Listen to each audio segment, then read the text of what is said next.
Hi guys!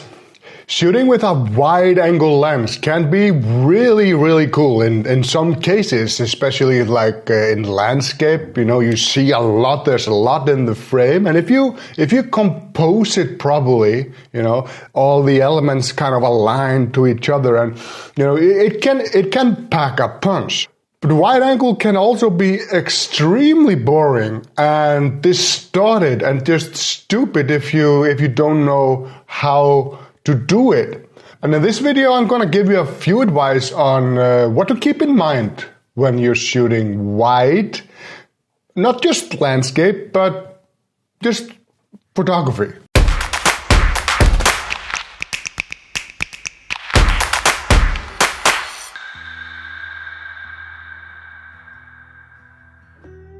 Firstly, I think it's important to understand a few things about wide-angle lenses, namely distortion.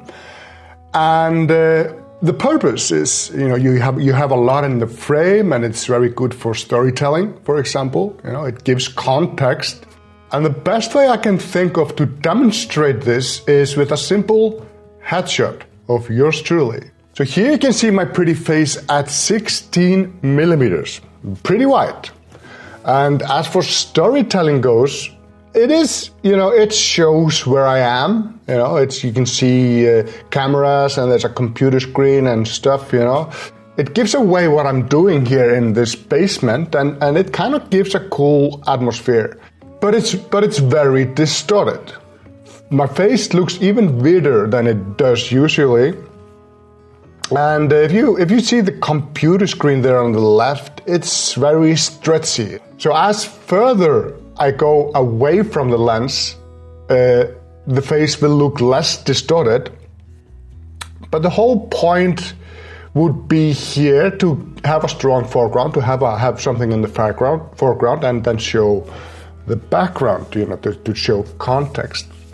Now this one is shot at 50 millimeters. And this is a very different image. It still gives context. You can see, you know, where I am, and not as much environment, but in this case, I might have, you know, gone with a smaller aperture to have the background more in focus, to see more clearly what's there. But blurring it out like this, it pulls the main subject from the frame. It separates it, and it eliminates some of the distractions you can see, still giving context. And so as for story and character, this photo works, you know, but the main thing here is there's basically no distortion, very little distortion, and the photo has nice depth. This one, however, is shot at 200 millimeters. With that much zoom, I had to move the camera back, further away from me. And by doing that, moving the camera back and zooming in, I get a more compressed scene. The background, you can see it in the background light, it just looks really close, but I haven't really moved to the relations of the background light anything. I just changed the lens and move the camera. So as a side note, to compress a scene like that, you need to do two things. You need to put on a zoom lens, and you need to move the camera back and then zoom in. So doing that will give the illusion of a compressed scene. It's, you know, it moves the background and the subject closer to each other, so the photo is more flat.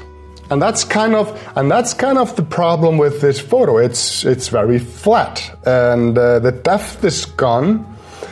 There's no real distortion on the face, but it looks much fuller because it's flat.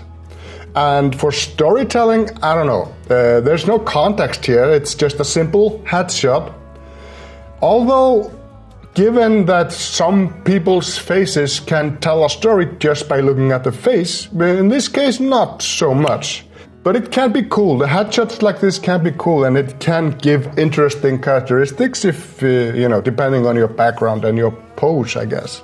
I often hear that the right focal length for portrait shooting is anywhere from 50 to 85. You know, that is a good that is a good focal length for portrait on a full frame camera. This is not wrong, but it's not necessarily right either. You can see, for example, on these 3 photos here, that the center photo is, well, that kind of look like me the most. You know, the others are kind of weird. You know, when I look at it, it looks weird.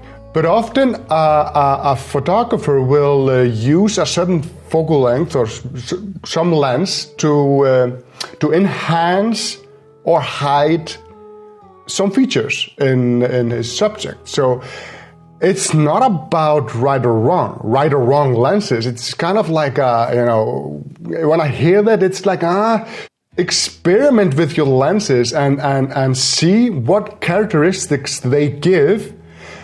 Then have a vision before you shoot, and then pick a right tool for that vision. You know, it's not about right and wrong. It's just whatever gets the job done. Sometimes I hear people say, like, when they see a photo of themselves, this doesn't look like me. What the? Well, the focal length that the photographer used can be a major factor, as you can see in these 3 photos. These 3 guys, they look like brothers. In landscape photos, distortion can also be very obvious, like you can see in this ice cave photo. This is shot at 16 millimeters, and you can see clearly how the photos, it stretches in the edges. You know, it looks much bigger. The cave looks much bigger than it actually is, more dramatic.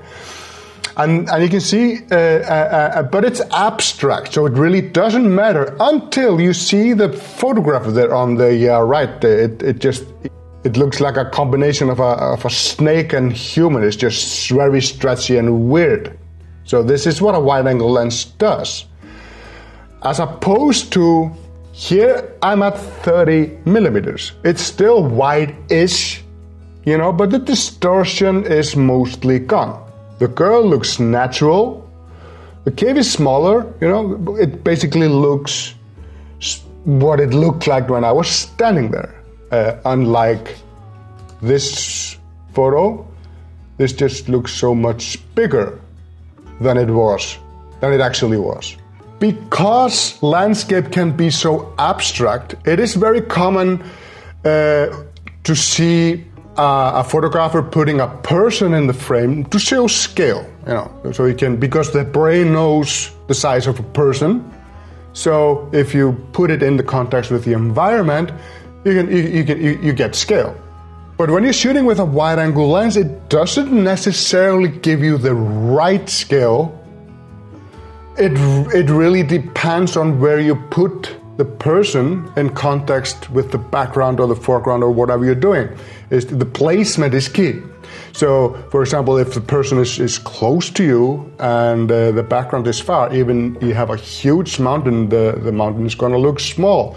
But if it's close to the mountain is going to look huge. So it's basically more like the story the photographer wants to tell you, what he wants you to see, rather than representing real life scale. For example, this shot is shot at 16 millimeter. I'm very close to the opening, the hole here, and the hole looks huge, but in fact it's just small. It's just because I have a wide-angle lens and I'm so close to it, it looks big. Then I controlled how big the person is. I wanted it to fit in the opening where it stands. I wanted to see basically the whole person. And so I had to control the distance from the opening where he was walking on the other side. This has no connections with reality. It doesn't show scale, but it's cool. But as for this photo we saw before, this is a correct scale. I mean, this is how it looked. But usually I don't see people trying to give an accurate representation of the landscape with a person. They do it to show drama, and that's fine. But it kind of gives the whole showing scale thing, you know. So like before, it's not about right or wrong. It's about your vision and using the tools at your disposal to achieve that. Landscape allows for, creative distortion. And like I said, because especially if you haven't seen the place with your own eyes, you don't know really how it looks like. So the photographer's interpretations might just as well be it. Like this photo of Eystrahorn, for example. This is shot at 16 millimeters, so pretty wide. And there is a distortion. You can see it a little bit on the rock. It looks much bigger than it is because I'm really close to it. But you can also see it in the clouds and a little bit in the ocean. What happens when you shoot wide and when you have clouds and animal like that, it stretches to the center. It kind of stretches to the center. So what it does, it kind of helps the eye focus where it's supposed to focus, like here in this photo. The clouds kind of steer your eye towards the mountain, and it works really, really well. And in some cases, a little distortion is just what you want.